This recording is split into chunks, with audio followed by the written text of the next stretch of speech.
ফোনে আমার সঙ্গে এই বিষয়ে নিয়ে কথা বলছেন। আর এত লোককে মানে আমি বোধহয় আমার পরিবারের কেউ বোধহয় এত লোককে পরিচয় দেয়নি আমার প্রাইজ পাওয়া সম্পর্কে। উনি এত মানুষজনের কাছে সেই পরিচয়টা উপস্থাপনা করেছেন। এটা কেন হয়? একটা মানুষ যখন আরেকটা মানুষকে তার পরিবারের মতো মনে করে, সেই পরিবারের সাথে তিনি যখন একাত্ম হয়ে যান।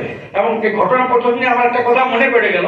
একবার বোধহয় লজে জায়গা হচ্ছিল না, তিপ্পান্নর অনেকজন চলে গেছেন, লজের আর তো রুম নেই। তাহলে আমি বললাম তাহলে কি করা যায়? তাহলে 2-3 জন বাড়িতেই চলুন, আমার বাড়িতে নিয়ে গেলাম। তাহলে কে যাবে বাড়িতে? ছেলে বলবে তাহলে আমিই চলে যাই। তা ঠিক আছে, চলুন। এবারে আমার মিসেসও তখন বাঁকুড়ায় আমার মেয়েকে নিয়ে থাকে, তাহলে নেই বাড়িতে। আমার মেজ ভাই স্ত্রী তিনি তখন একমাত্র বাড়িতে। উনি তার সাথে যে 2 মিনিটের মধ্যে এত সংস্কৃতি নিয়ে মাস্টার ডিগ্রি করেছে, 2 মিনিটের মধ্যে এত তার গল্প, আমি সাইড হয়ে গেলাম। বুঝতে পারছেন? আমার বাড়িতে আমি সাইড হয়ে গেলাম। সেই মেজ বাবার সাথে উনি তার চা করে খাওয়ানো, তার ব্যবস্থা করা, কোথায় গরম জল হয় আমাকে দেখিয়ে দাও, তুমি যদি উপরে উঠতে না পারো আমি গরম জল করে দেবো। মানে আমার মনে হলো না যে আমার এই বাড়ির বাইরের কোনো একটা লোক আমি বাড়িতে নিয়ে এসেছি জানি। এই যে মিশে যাওয়া, এই যে সহজাত প্রবৃত্তি, এটাও কিন্তু একটা উজ্জ্বল গুণাবলীর নিদর্শন। ব্যক্তিগতভাবে এগুলো আমার দাগ কেটেছে মনের মধ্যে। আর যেটা বলছিলাম আমি, তাকে প্রাইজ পাওয়া হলো। উনি কিন্তু দিল্লিতে যতদিন ছিলাম আমরা, 3-4 দিন ছিলাম আমরা প্রাইজ নিতে, যে প্রত্যেকদিনই ফোন 2-3 বার করে, কি অসুবিধা হচ্ছে কিনা, কোথায় কি দরকার, কোথায় কি সাহায্য করতে হবে। এগুলো আমার বাবা তখন হয়তো গত হয়েছেন, কিন্তু আমার ভাইটাইরাও অত খোঁজ খবর নিয়ে যে দাদা কি করছে বা বৌদি কি করছে, এত সব খোঁজ খবর নিয়ে করেন। উনি যেটা প্রতিনিয়ত করেছেন।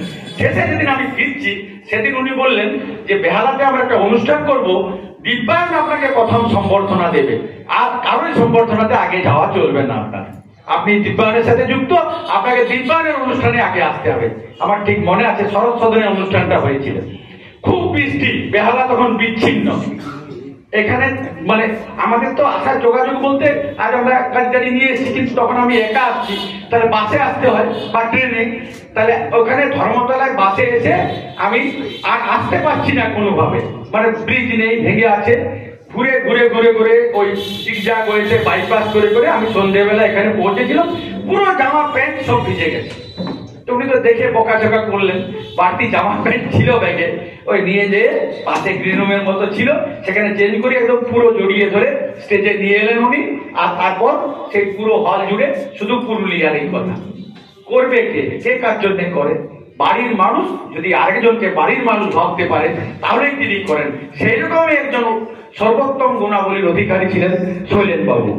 আর যেটা বিষয়, সেটা হচ্ছে যে আমরা শৈলেন বাবুর কাছে নানান ভাবে ঋণী, অপরিশুদ্ধ ঋণ পাশে বন্দী। তার কাছে কৃতজ্ঞতার আমাদের সীমা নেই।